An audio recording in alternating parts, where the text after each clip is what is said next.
મહેમાન શ્રીમાન Vivekbhai Gajera. Thank you.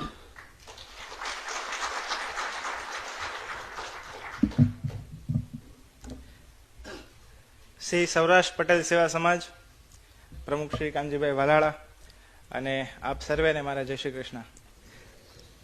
આજે વિચારોનું વાવેતર એના 102માં પડાવમાં મને બોલવાનો મોકો આપ્યો એ માટે કાનજીભાઈ, સૌરાષ્ટ્ર સવાલ પટેલ સમાજ આમનો આભાર માનું છું. મંચસ્થ મહાનુભાવો કે જેમનું અહીંયા સન્માન થયું છે એમને જોઈને મને જે આજે વિષય મળ્યો છે ને એના બોલવા માટેનો આત્મવિશ્વાસ મળી ગયો. ચરતી ઇતિ પશુ વિચરતી ઇતિ મનુષ્ય. એમ કહેવાય કે જે ચરે ને એ પશુ, પણ જે વિચારે ને એ માનવ. અને એટલા માટે વિચારોનું વાવેતર. જીવનમાં હું પણ એક સામાન્ય બાળકની જેમ, યુવાનની જેમ જીવતો હતો. અચાનક ભગવાનને થયું લાવો પરીક્ષા કરીએ. એટલે એક 2013માં ઘટના બની, મારું એક્સિડન્ટ થયું, અકસ્માત થયું. હવે અકસ્માત થયું ને એ સમયે હું બેભાન નહોતો થયો અને મારા મગજમાં પહેલો જ વિચાર આવ્યો કે હું જ શા માટે. અને એ જ ક્ષણે અંદરથી જવાબ આપ્યો કે તું જ સહન કરી શકીશ ને એટલા માટે. એટલે આ જવાબ શેનો? તો કે મારા આત્મબળનો. અને એ વિષય ઉપર જ આજે વાત કરવી છે. આપણને સૌને ખબર છે કે આત્મવિશ્વાસનું મહત્વ શું, બરાબર ને? સમાજની અંદર, શહેરોની અંદર ઘણા બધા એના માટે કાર્યક્રમો થાય છે, પ્રોગ્રામ્સ થાય છે, કોર્સ અપાય છે કે પોતાનો આત્મવિશ્વાસ કઈ રીતે વધારવો. પરંતુ આત્મવિશ્વાસ કહેવાય કોને?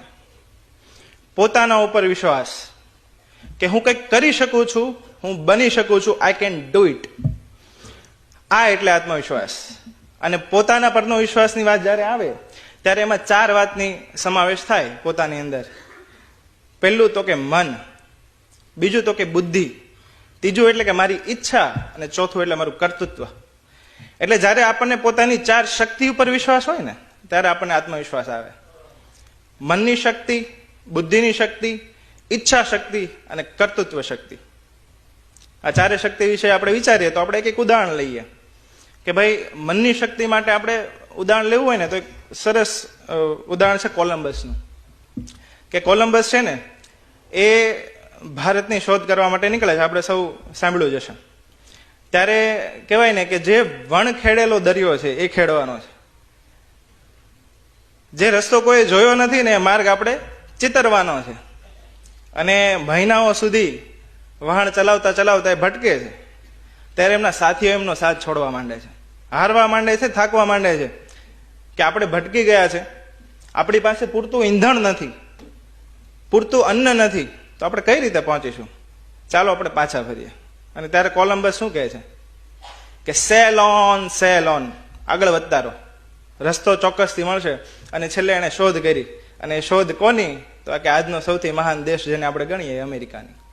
તો આ મનની શક્તિ હતી એની કે મેં જે ધાર્યું છે ને એ ચોક્કસથી થશે અને હું કરી બતાવીશ. બીજું તો કે બૌદ્ધિક શક્તિ પર મારો વિશ્વાસ. બૌદ્ધિક શક્તિ પર વિશ્વાસ લેવો હોય ને તો મોડર્ન એરામાં મને જો સારું એક્ઝામ્પલ કોઈ લાગતું હોય તો થોમસ આલ્વા એડિસન, કે જેણે બલ્બની શોધ કરી. આ શોધની ક્રાંતિ કેવી આપણે સૌ જાણીએ છીએ કે પ્રકાશ વગર અત્યારે આપણી હાલત કેવી થાય. કાલે જ પાવર ગયો હતો.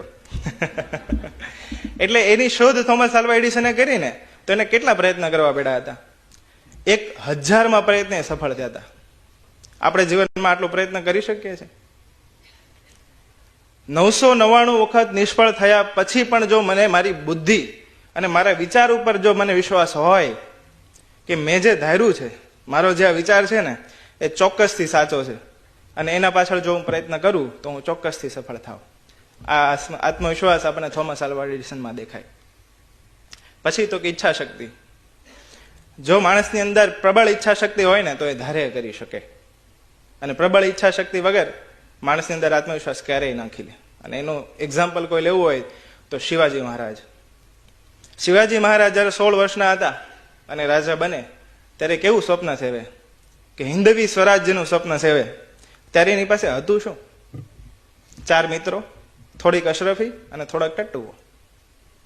એની સામે લડવાનું કોને? તો કે લાખોની સેના એવા મુગલો સામે લડવાનું. છતાં એને પોતાના પ્રબળ મનોબળ, પ્રબળ ઈચ્છાબળ થકી એને કરીને દેખાડ્યું. અને ચોથું એટલે કર્તૃત્વ શક્તિ. કર્તૃત્વ શક્તિની વાત આવે ને એટલે મહારાણી લક્ષ્મીબાઈ યાદ આવે, કે જેના બાળપણનો પ્રસંગ આપણે ખાલી એક જોઈએ. મહારાણી લક્ષ્મીબાઈ જ્યારે ભણતા હતા ત્યારે એમના શિક્ષકે બધા વિદ્યાર્થીઓને કીધું કે તમારે લખવાનું છે મેં બહાદુર બનુંગી અથવા મેં બહાદુર બનુંગા. એટલે બધા વિદ્યાર્થીઓ લખવા માંડે છે. હવે શિક્ષક જ્યારે જોવે છે ને ત્યારે લક્ષ્મીબાઈ શું લખવું હોય ખબર છે? મેં બહાદુર હું બનીશ નહીં, હું બહાદુર છું. એટલે મને જ્યારે મારા કર્તૃત્વ ઉપર વિશ્વાસ હોય ને ત્યારે મારી અંદર આત્મવિશ્વાસ આવે. એટલે આત્મવિશ્વાસના પાયામાં 4 વાત છે: મન, બુદ્ધિ, ઈચ્છા અને કર્તૃત્વ. અને ભગવાને છે ને આ 4 વસ્તુ સૌમાં સરખી આપી છે. જરૂર છે એને ખીલવવાની. આ આત્મવિશ્વાસ કઈ રીતે ખીલે? તો કે બાળકને જ જોઈ લો. બાળપણથી બાળક હોય એને ચાલતા પણ ન આવડતું હોય. ચાલતા શીખે તો પડે, વાગે પણ ખરું, પણ ફરીવાર ઊભું થાય. કયું બાળક ઊભું નથી થતું? દરેક બાળક થાય. મતલબ ભગવાને આત્મવિશ્વાસ આપણી અંદર મૂક્યો જ, બરાબર ને? પણ ધીમે ધીમે જ્યારે જીવનમાં આપણે આગળ વધીએ, ક્યારેક ફેલ પણ થઈએ તો અપયશ મળે. અને અપયશ મળે ને એટલે આપણી અંદરનો જે આત્મવિશ્વાસ છે ને એ ધીમે ધીમે તળિયે બેસવા માટે. ત્યારે જરૂર છે નહીં પડે, એ આત્મવિશ્વાસને પુનઃ જાગૃત કરવાની જરૂર પડે. અને એ શાનાથી થઈ શકે? એ વિચારોથી થઈ શકે. માટે જો જીવનમાં સારા વિચારો હોય, જીવનમાં તેજસ્વી વિચારો હોય કે જે મને હંમેશા સારા માર્ગે દોરી જાય, તો મારી અંદરનો જે આત્મવિશ્વાસ છે ને એ ખીલે. માટે વિચારોનું વાવેતર. આજે સમાજને, દેશને જો આગળ વધારવો હશે તો એના વ્યક્તિમાં, એ દેશના નાગરિકમાં ભરપૂર આત્મવિશ્વાસ જોઈએ છે. એટલે આત્મવિશ્વાસ વધારવા માટે સારા વિચારોનું પાન કરવું પડે. મારા જીવનની અંગત વાત કરું તો મારી અંદર એક્સિડન્ટ પહેલા કે પછી જે મને ઓળખે છે એમાં એક પણ કહેવાય ને કે કોઈ બદલાવ નથી થયો. જેવો હું પહેલા હતો એવું હું આજે છું. આ નોર્મલ રહેવું ને આ ક્યાંથી આવ્યું? તો કે મારા આત્મવિશ્વાસથી આવ્યું. અને આ આત્મવિશ્વાસ મને ક્યાંથી મળ્યો? તો કે મારા માતા પિતાએ મને બાળપણથી જે ઉછેર કર્યો, મને જે સંસ્કાર આપ્યા, મને જે વિચાર આપ્યા, એમને જે જીવનમાં સારો રસ્તો મેળવતો ને એની સાથે મને જોડી દીધો. મને નાનપણથી બાળ સંસ્કાર કેન્દ્રમાં મોકલતા. મોટો થયો, હું યુવા કેન્દ્રમાં જતો થયો અને એમાં અમે વેદના વિચારો, શ્રુતિના વિચારો કે જે તેજસ્વી છે. આજે સમાજની અંદર રહેલો દરેક વિચાર એનું આપણે સંગમ સ્થાન જોઈએ ને તો આપણને વેદમાંથી મળે, ઉપનિષદોમાંથી મળે. અને એ વિચારો સાથે મને જોડી દીધો. બીજું, આત્મવિશ્વાસ ક્યાંથી આવે? તો સારા સંગથી આવે, સારી મૈત્રીથી આવે. ઘણી વખત એવું થાય કે આપણે કંઈક નવું કરવાનો પ્રયત્ન કરીએ, બરાબર? અને જ્યારે નવું કરવાનો પ્રયત્ન કરે ને એટલે આંગળી ચીંધવાવાળા આપણને ખૂબ મળે. તારાથી થતું હશે કંઈ. એટલે આપણો આત્મવિશ્વાસ ઘટે ને આવું બહુ થાય. પણ ત્યારે જ્યારે હું કંઈક નવું કરવા માંગુ છું, જીવનમાં હું કંઈક અલગ કરવા માંગુ છું, ત્યારે મારી સાથે સંગ કોનો? જો સારા મિત્રોનો સંગ હોય, સારા વ્યક્તિઓનો સંગ હોય, બરાબર, કુટુંબને સાથે લઈને ચાલો તો ચોક્કસથી તમને દરેક વાતે એપ્રિસિએશન મળશે. મારું સૌથી મોટું એપ્રિસિએશન એ હતું કે જ્યારે મારું એક્સિડન્ટ થયું અને 1 જ મહિનાની અંદર હું કોલેજમાં પાછો હાજર થઈ ગયો. અને એવા સમયે અમારા એક પ્રોફેસર હતા, ઉર્મિલા મેડમ દવે. એમણે મને ગોલ્ડ મેડલ અપાવેલું કોલેજમાં બહાદુરી માટે. અને એપ્રિસિએશન હું જિંદગીભર નહીં ભૂલું. એટલે જ્યારે કંઈક આપણે કરવું છે ને ત્યારે સારા લોકો જો મારી સંગમાં હશે ને તો ચોક્કસથી મારો આત્મવિશ્વાસ છે ને એ હંમેશા ઉત્તરોત્તર આગળ વધશે. એટલે જ કહેવાય, સમર્થનો જો સંગ મળે તો રંગ જીવનનો બદલી જાય. અને સમર્થ કોણ? કૃષ્ણસ્તુ ભગવાન સ્વયં. સમર્થ એટલે કે ભગવાન. માણસનો આત્મવિશ્વાસ ત્રીજી એક વાતથી વધે ને તે એટલે કે મારી અંદર આવીને ભગવાન બેઠો છે. ભગવાને ગીતામાં કીધું છે, મમે વાંશો જીવ લોકે સર્વસ્ય ચાહમ હૃદય સન્નિવિષ્ટો. હું તારી સાથે છું અને તું મારો અંશ છે. આપણને નાની મોટી ઓળખાણ હોય ને તો આપણે ગામમાં કહેતો હોય, કઈ કામ હોય તો કહેજો, મને ઓળખે છે, હું કરાવી દઈશ. આત્મવિશ્વાસ ક્યાંથી આવે કે મને સંગ છે સારા વ્યક્તિનો, સમર્થ વ્યક્તિનો. તો જો મને ભગવાનનો સંગ હોય તો આ જે આત્મવિશ્વાસ ઉભો થાય ને, અતૂટ ઉભો થાય, જે કોઈ દિવસ તૂટે નહીં. એટલે મને ફાંકો છે એનો કે હું ભગવાનનો છું એનો. મારી અંદર કઈ શક્તિ છે, મારું પીઠબળ કયું, તો કે ભગવાનનો દીકરો છું ને એ મારું પીઠબળ. એટલે આ વાતો છે કે જેનાથી મારો આત્મવિશ્વાસ ઉભો થાય. અને છેલ્લે વધારે વાતો ન કરતા પુનઃ જાગૃતની મેં વાત કરી કે આત્મવિશ્વાસ દરેકની અંદર છે. તો સિંહનું એક્ઝામ્પલ આપણે સૌએ સાંભળ્યું છે કે એક સિંહ બાળ હોય ને, એ પોતાના ટોળાથી છૂટું પડીને ઘેટા બકરાના ટોળામાં જાય. હવે એની સાથે જ મોટું થાય એટલે ગર્જના કરતા ભૂલી જાય.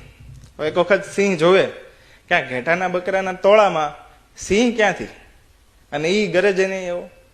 એને તળાવ પાસે લઈ જાય અને એનું પ્રતિબિંબ દેખાડે અને કે પાડ દહાડ, અને ત્યારે એને ભાન થાય કે હું તો સિંહનો સૂત છું. બરાબર ને? બસ આપણને આ જ એક પુનઃ જાગરણની જરૂર છે.